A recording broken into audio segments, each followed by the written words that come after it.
Hello, welcome to Wake Up to Your Life Magic with Dr. Helmut Lucero Love. And today I have with me Sean Murphy. Hey, Sean, Howdy. how are ya? Very well, thanks. I love your Texas howdy. Yep, well, I'm in Houston and an Aggie, so it's what you say here. That's right. That's right. We're both Aggies. So I wanted to welcome people to Wake Up to Your Life Magic, a show that's dedicated towards elevating the human condition through both our leadership and our transformation. And Sean is a good friend of mine who actually went through some of my programming. And we're going to talk. We're actually breaking this down into two things. So we're going to talk about um, transformation and programs that Sean engaged with, and then we're going to focus on men specifically.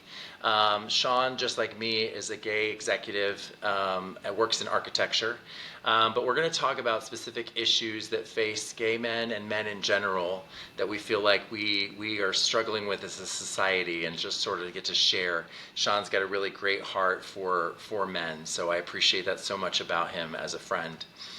Sean, why don't we start with a little bit of your just intro of who you are, who you be. Let our audience get to know you a little better. Sure thing. Well, I have lived in Houston for almost the past 20 years. I'm a recent divorcee. And before that, I would say I was really struggling with my personal life, in many different areas, but I'm sure we'll get into that in a little bit. But like Helmut said, I'm a professional. I've been in the architecture and construction world for my whole professional career. I lead a team and I do great mixed use projects here in the Houston area. And before that, I knew Helmut at Texas A&M. Had the good fortune of being roommates with him there, where we began our path of discovery on who we are as humans, right? And I was very lucky to be your roommate, Helmut.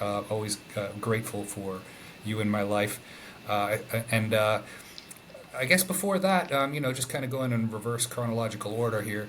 I was a devout Christian in the Church of Christ, which is more conservative than the Baptist Church, is what I always tell people, and raised by a preacher in the Church of Christ who was doing missionary work as an expat in the city of Dublin in Ireland. So I grew up in Ireland. I spent my whole childhood there, and that really informed my worldview in many ways. Being that I, as an expat, didn't quite fit into Ireland, and then come over here and didn't quite fit into the U.S., and being gay didn't quite fit into the Church of Christ, and then being someone who really wants the best for the world, and then seeing the world kind of through those eyes. It was a challenging childhood. Definitely put me in a I had to grow, right. You have to grow by fire sometimes, and that was basically my whole life, really. Your whole life in a nutshell. Real much. Well, thank you, Sean. I think there's a lot of aspects of that people can relate to in terms of a strong Christian background, coming out, professional, divorce. Like there's a lot of that resonates for many of our listeners.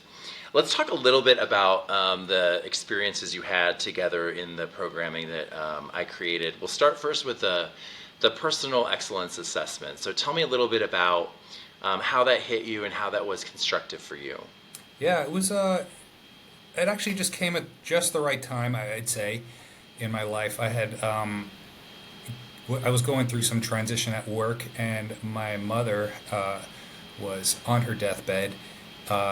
She passed away on Mother's Day this year, and prior to that, we were stopping some really big projects at work, and I had to move to a different department. But I had a couple of months in there where I was kind of just I like to call it fun employed. It was a great opportunity to just kind of go exploring and do some different things, and do some soul searching, and you know be of help to my parents as my mom was passing away.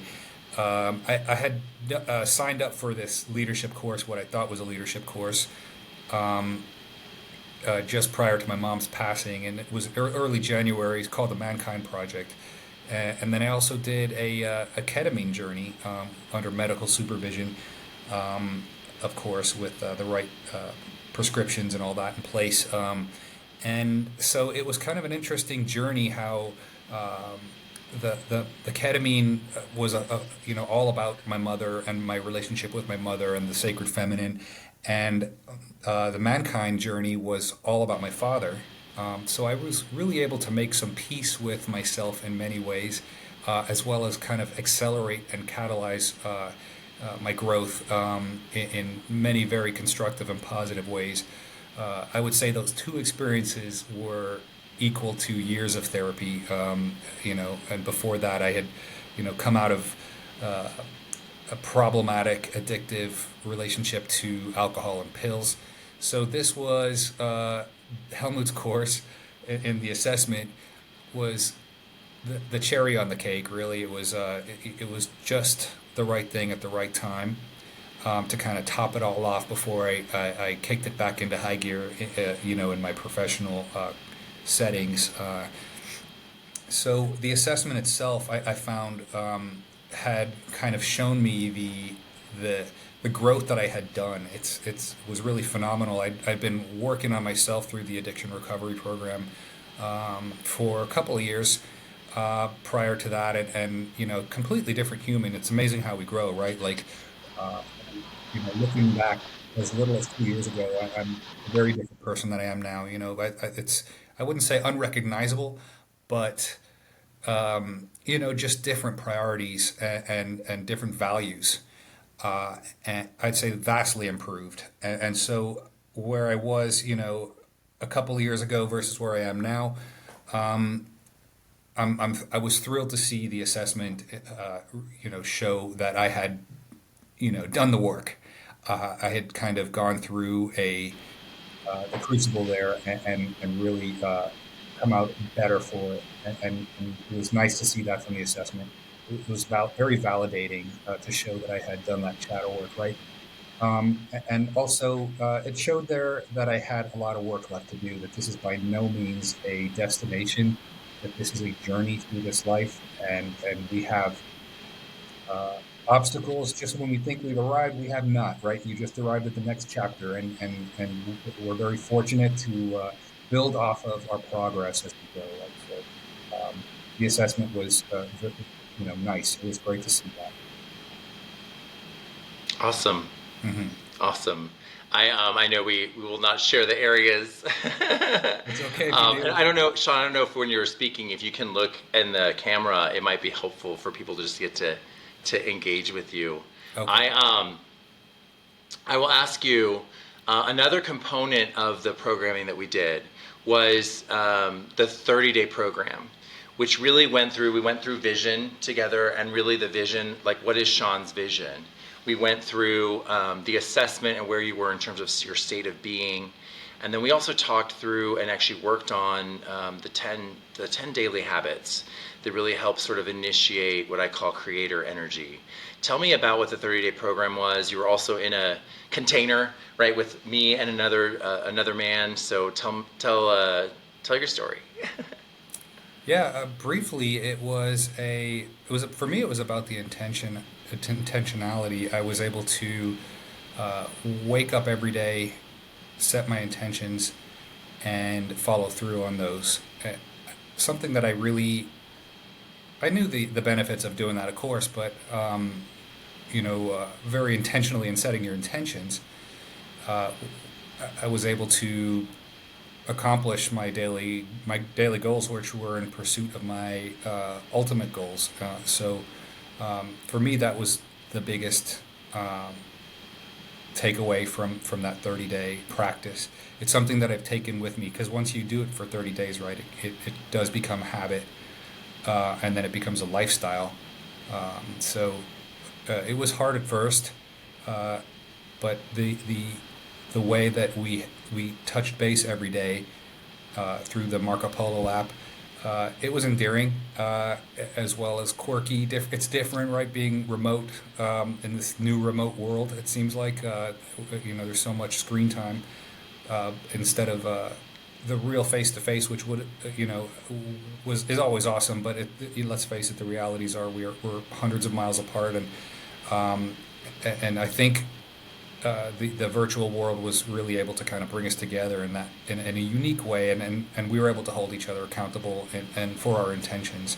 So, for instance, I set intentions that were health, spiritual, mental, physical, and I found myself knocking those things off the list, right? So on the daily, if I didn't accomplish a goal, I would put it on for the next day's goal, and I would accomplish it then, right? Or that kind of thing. So it was very beneficial, very fruitful.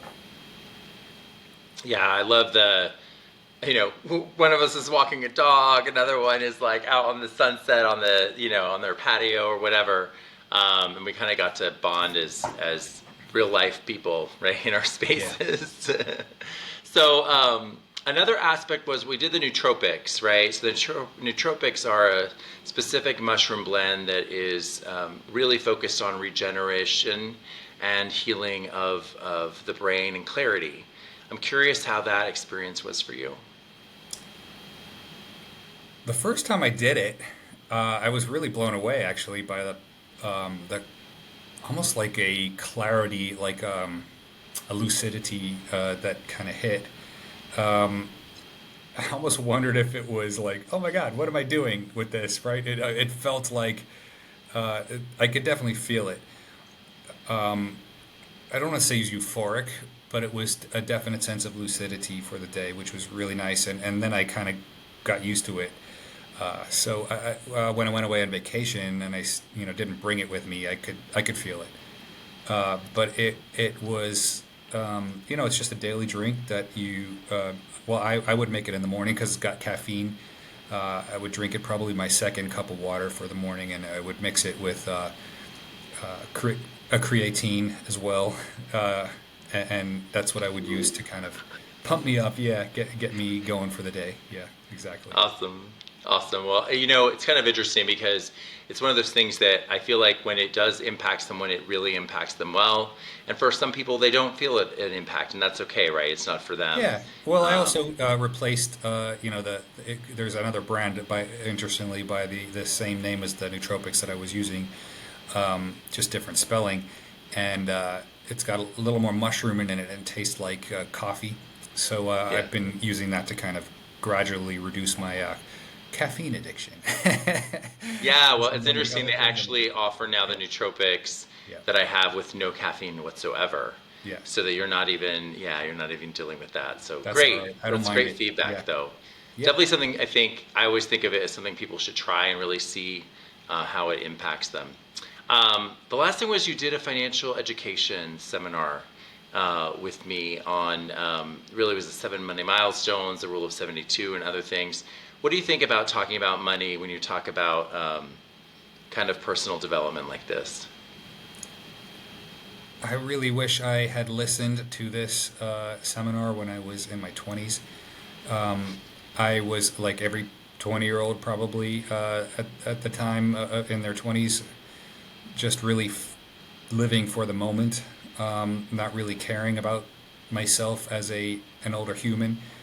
Uh, and it wasn't until my divorce when I realized how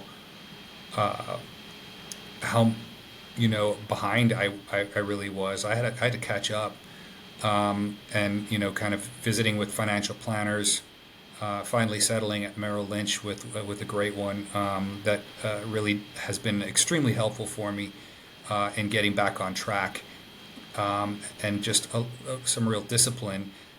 But knowing that I could have been much farther along, if I had been investing, this percentage of my income when I was in my 20s, gosh, I'd be so much farther along, right? So, this information is invaluable, especially if you're young. That's where it really counts because of the compounding nature of Of all the saving. money? Yeah. Yeah, for sure. And then it's fun too. You get to you know discuss your future, discuss yourself as a 90-year-old, right? And seeing yourself as a 90-year-old, you have compassion on yourself and say, you know what, I want to set myself up, not just financially, but in every other way, that I need to be as kind as possible to my 90-year-old self, right? So financial is a major component of that.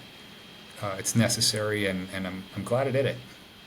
Yeah, we talked about one of the things that was interesting is that you, like me, didn't have a lot of knowledge around annuities and long-term care policies that really impact, particularly gay men, particularly if you're single, right? And we don't know what that sunset of our lives will look like. So, kind of helpful instruments, right? Yeah, for sure. I think as gay men, we really have to be, and gay men and women, I think we tend to not be as stable or in our partnerships for some God knows why reason, but it it's something that I've been planning as a single person, right? Not as a someone who's settled.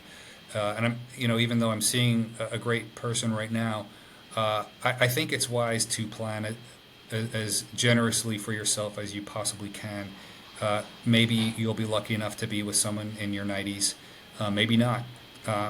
It's best to plan ahead. So for sure, and knowing that we are not we don't have kids, most of us. How about you? Got blessed with 3 kids. I have none. I'm probably too old to. My birthing hips are not fertile anymore. So I am past childbearing age, I think. But I hope that there are robots around to take care of me when I'm that age, right? But if not, I definitely want to make sure I'm set up financially Yeah. And a and long-term also care pretty healthy. policy and an annuity will do that for Thank you. you. I think people And don't really always understand that they can split their saving assets and roll part of a 401k into an right. instrument like that and protect themselves. Speaking of, so now we're going to shift a little bit to something that's passionate for both of us, which is around supporting and serving gay men and men in general. Um, you kind of made the comment about, whether or not our relationships last as long. As an example, the first question I had for you was really around limiting beliefs. We've talked before about how men and gay men have many different limiting beliefs that we have, or we struggle through. What are some of the common ones we've talked about, or you'd want to share about that you feel passion for? Sure. This is a fascinating topic as a gay man. I think it's something that our straight brothers don't really or can't appreciate like we can, right? We have a very unique perspective on the world because, having come from a male-dominated society, right? Like we in some ways, I think the Church of Christ upbringing that I had really exacerbated that.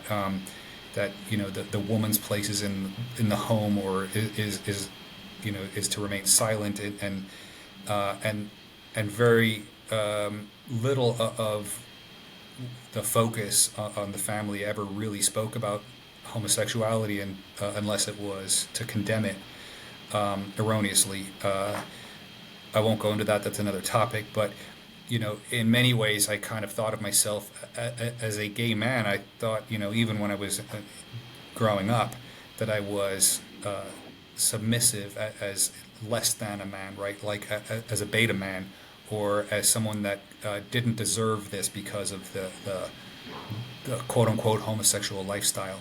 I was really, I was raised to think that, or those projections were imposed on me, and I kind of carried them through until I really did some of that shadow work and found that actually no, I am just as worthy and as any other person is, right? We're all human beings. At the end of the day, my life is just as valuable as yours, and no less valuable. But I have unique gifts, and what I thought were things that would hold me down for the rest of my life actually turned out to be gifts that I can elevate, not just myself, but others around me. So, yeah, just that, and as a brief summary, Helmut. Am I answering your question there? Yeah, totally. I mean, I think there are many of these types of limiting beliefs. In your case, the one Hmm. that like gay didn't belong, right? Or Yeah. gay is less than. Right. I think there are other elements like protector. If I'm not protecting everyone, I'm not doing my role as a man. Or if I'm not providing, I'm not doing my role as a man, right? If I'm Right. not sexually active, I'm not manly. If I'm not, like, there are a lot of these sort of tropes, right, that we feel oftentimes. And as a gay man, you kind of fit in both. Some things that are outside and some things that are in the same lane. All right, so the next question I had was really around, we've had really great conversations around being a generation that when we both were in college, really online porn is sort of rolled out the door, right? It was not, it wasn't as available, I think, like right after college is when like videos really could stream. But before us, it was sort of the land of magazines, and your dad had some Playboy something stashed somewhere or whatever, right? And sort of our generation was the first to kind of have this like, whoa, it's on our screens, it's consistently available, and it's so common when you talk to other men, whether gay or not, that pornography is just a regular part of their sort of behavior and their life. And what are some things that you might want to share about that? And I'll certainly chip in as well around your thoughts and what you've been reading and working towards through that. Yeah, interesting question, Helmut. And very different than the other questions, I think. But just it is actually something that I feel very passionately about, and I feel like we are being led down a path by all the social media that's available, all the thirst traps, all the readily available pornography. It's a real trap. It's hard enough being a man right now without having our energy so magnetized away from our goals. We have to be really careful, I think, to preserve our energy and channel it. Porn and these thirst traps and the cheap dopamine, the quick fixes, these things have all been roadblocks to my success. And I can imagine, in an ideal world where none of that existed, and we had at our resources the fantastic technology that we've got today. Without that, we would be so much farther along as a human species. I really do believe our relationships would be better, our work would be higher quality. Just in every aspect. Cheap dopamine in the form of porn has been wreaking havoc on the man, the modern man, for far too long, and it's getting worse. We really need to be careful. We need to wise up to it.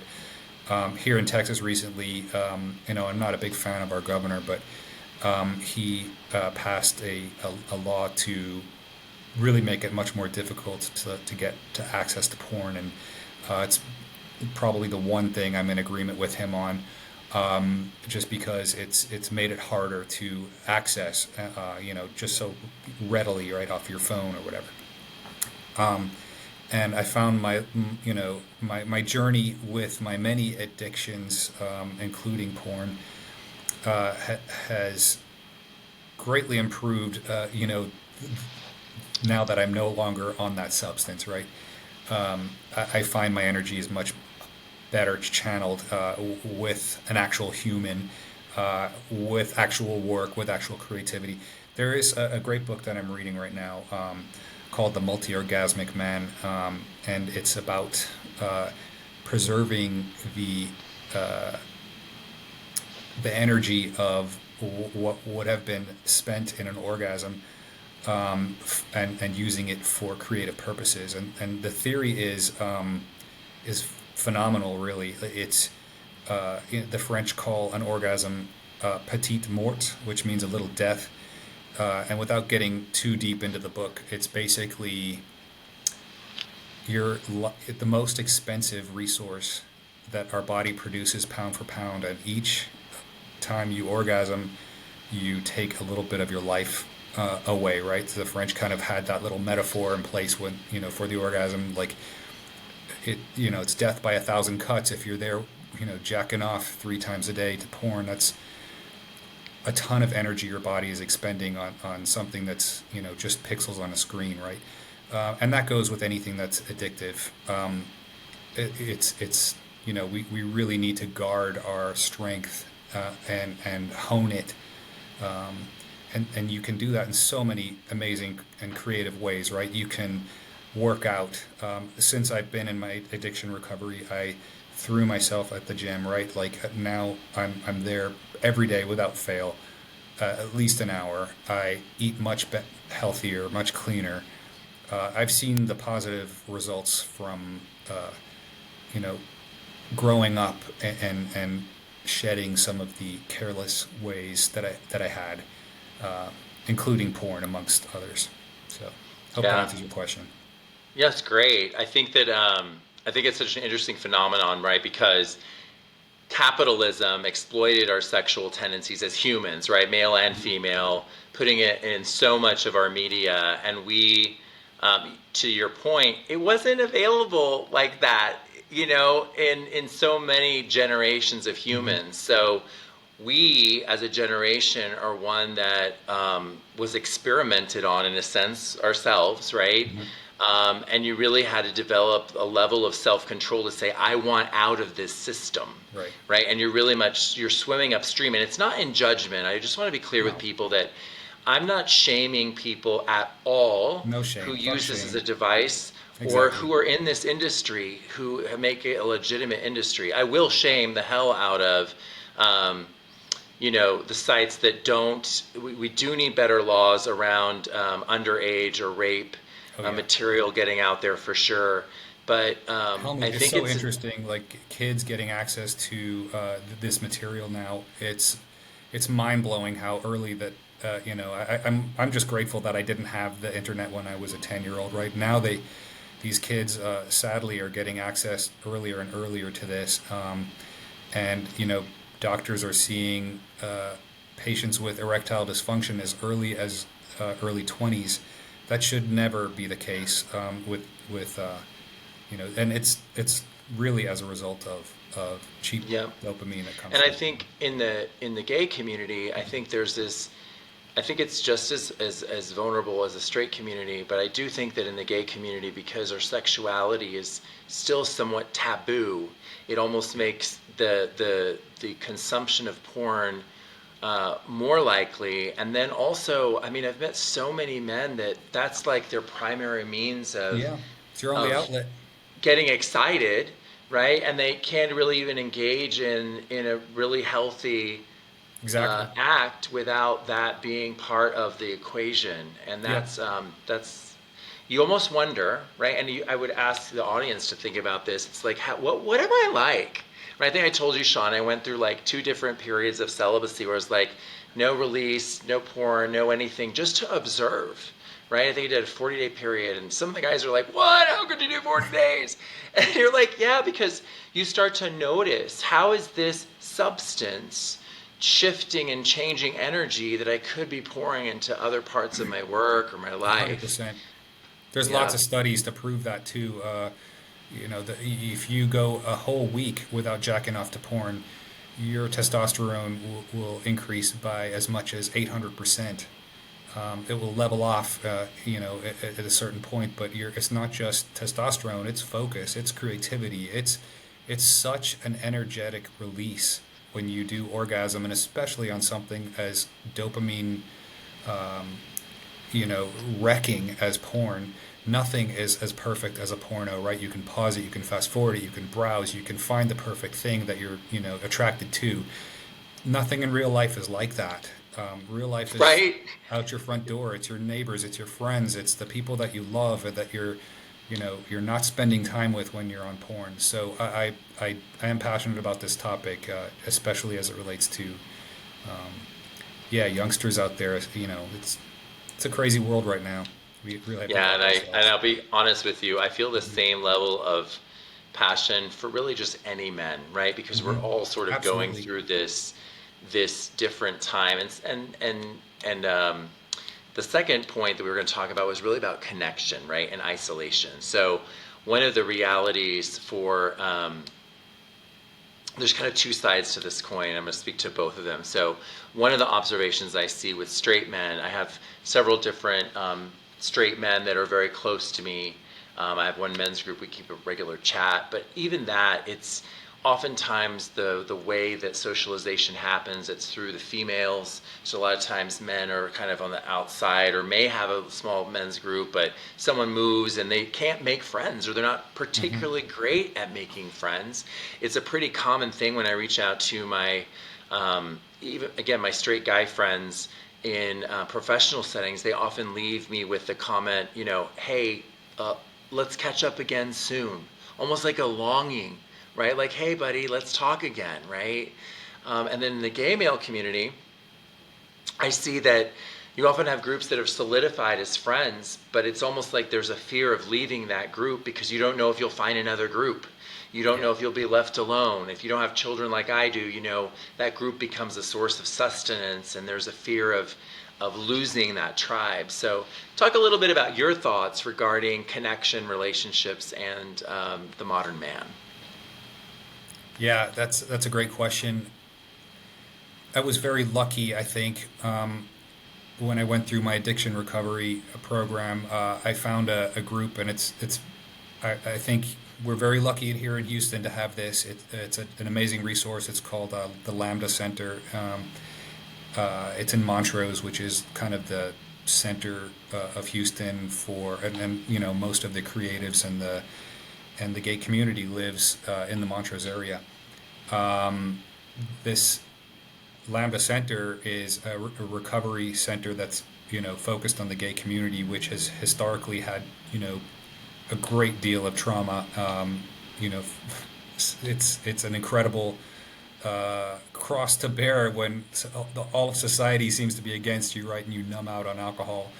So, long story short, I went to this Lambda Center and attended AA and addiction recovery meetings on the regular for a good 2 years and made some incredible friends.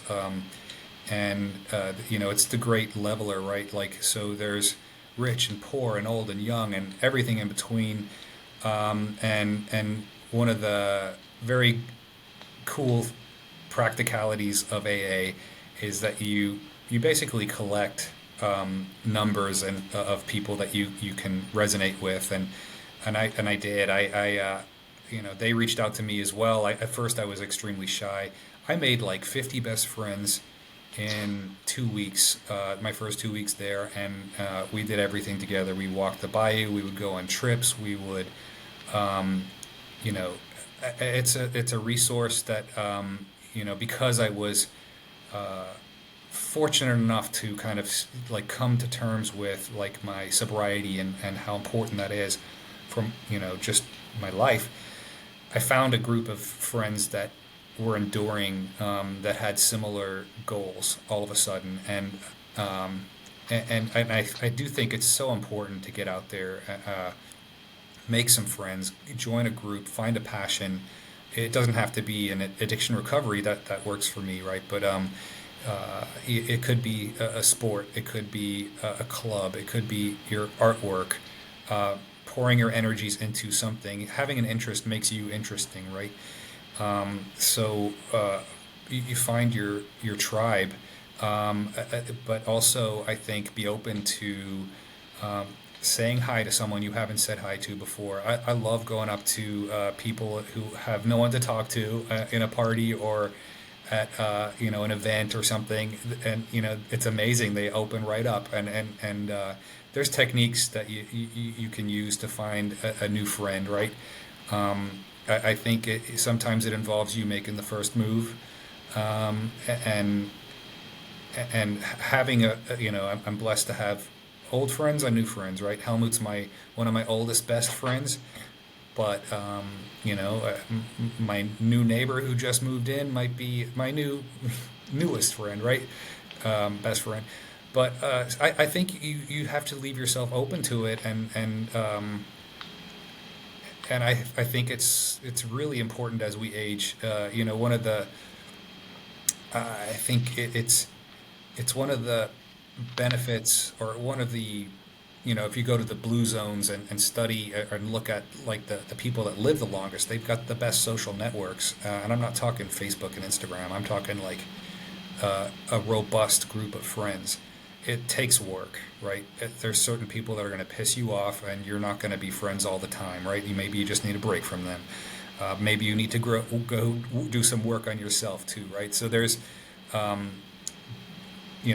friendship is essential, and I think especially in the gay community, uh, we can be so cutting to each other and so unkind, um, for whatever reason. But I think being, aware that the other person is a human too, and being vulnerable and kind, I think opens up a world of friendships to you, and you deserve it. Yeah. Hmm. I want to echo a couple thoughts. Well, it's really not echo, it's like add to. I found that straight gay and gay straight male connections, when you find a really good one, it's incredible, So because a true. lot of times the gay guy is giving the straight guy some feminine insight, right, into some of their situations, and the straight guy is often giving to the gay guy some really validating sort of man love That's that right. is just often healing.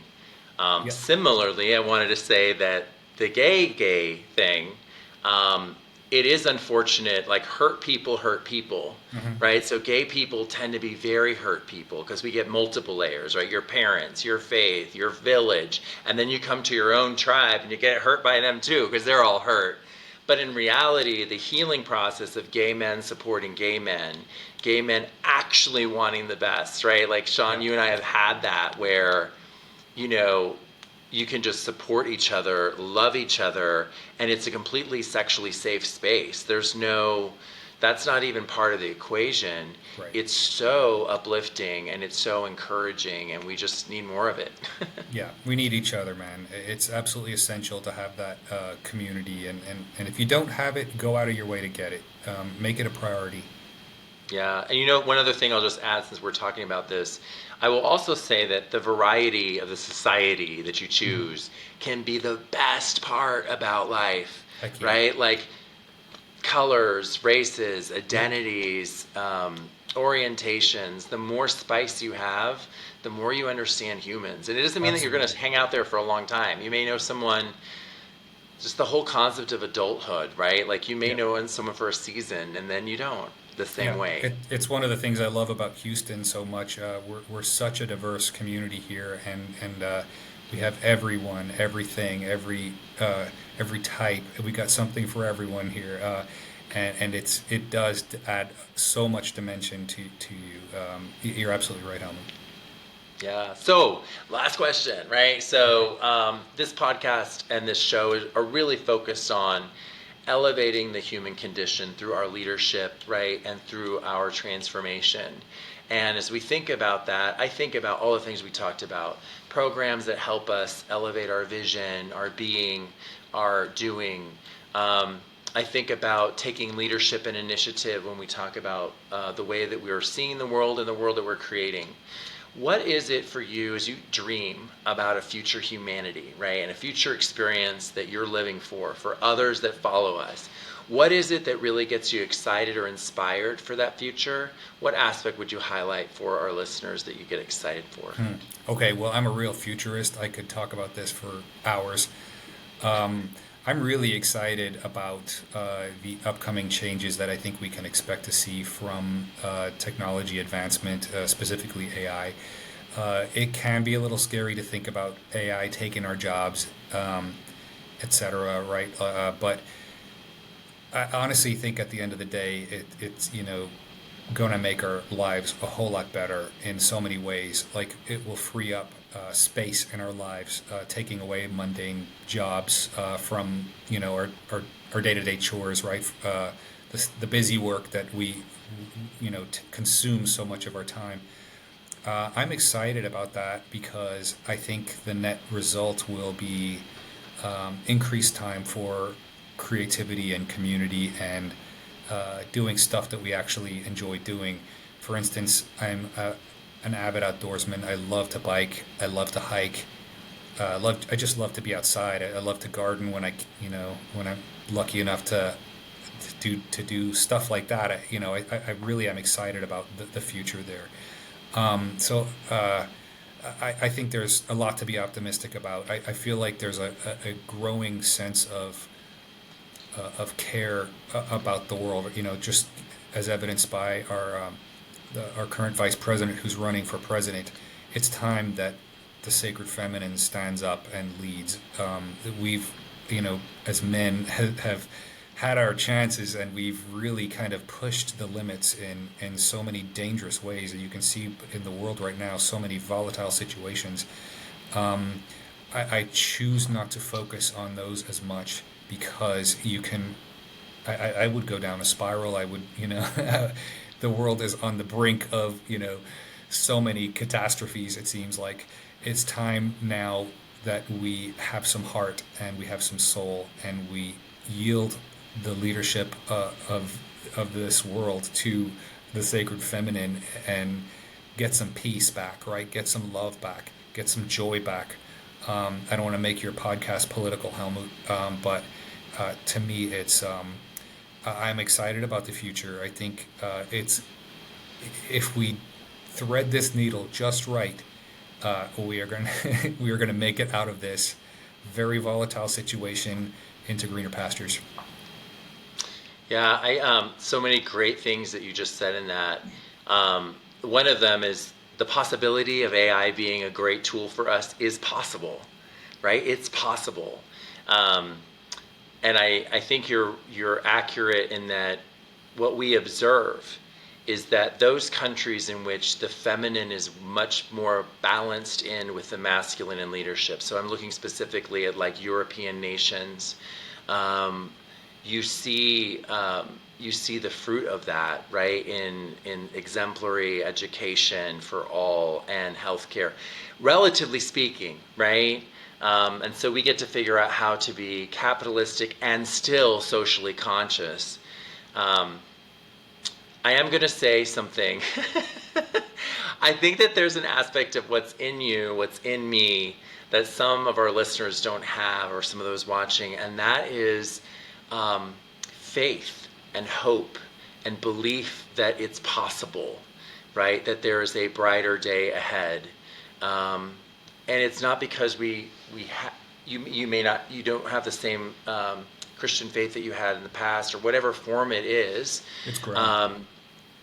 There's a core part of it that's belief, right? That we're going to find a way through, a faith that there is a world beyond us in which we will use those things wisely, right? I think there's just so much fear right now that we're afraid of ourselves, that other humans are going to use these tools against us, right? Other humans are going to deploy these tools and resources against us.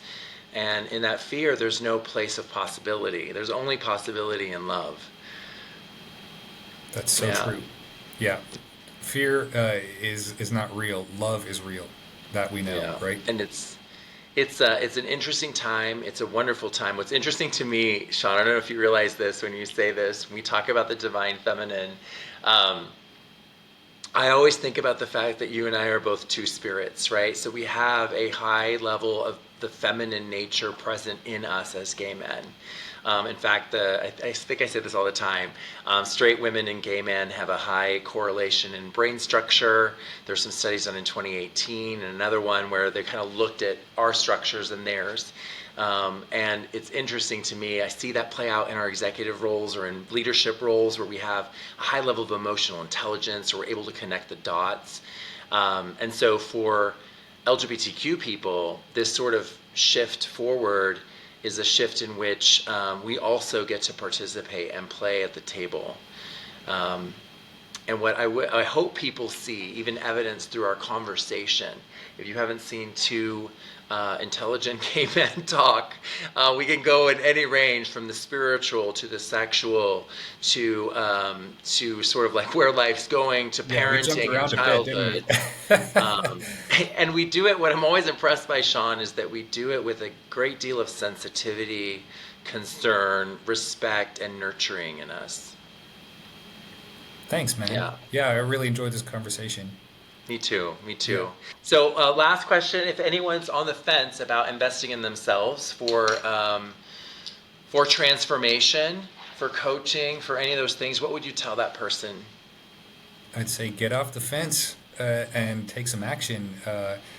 You know, the this is an opportunity to really grow yourself in very important ways. And you might have done some growth like I did in many great ways, and I'm grateful for those opportunities. But man, life continues to come at you, and we have, I think our obligation is to grow, is to challenge ourselves, is to continue moving, right? So I grew in many great ways in this course, and I'm grateful for it. And I hope to continue to learn like this at this pace. You will, because Yeah. I'm your friend, so I'm gonna give up on that. Yeah, I feel like it's grow until you go, right? I'm Yep. like grow until you go. There's no Great. there's no reason that we can't grow all the way until the very very last breath, That's right. right? Yep. And then give up this life with the confidence that we have done our very best to love ourselves and love others. So. That's right. Thank you so much, Sean, for your Yeah, time you today. bet. Really appreciate it. I enjoyed Thank it you a all for lot. listening. You can check out my services at drhelmutlove.com and certainly tune in for the next show. Thanks so much. Have a good one. Bye.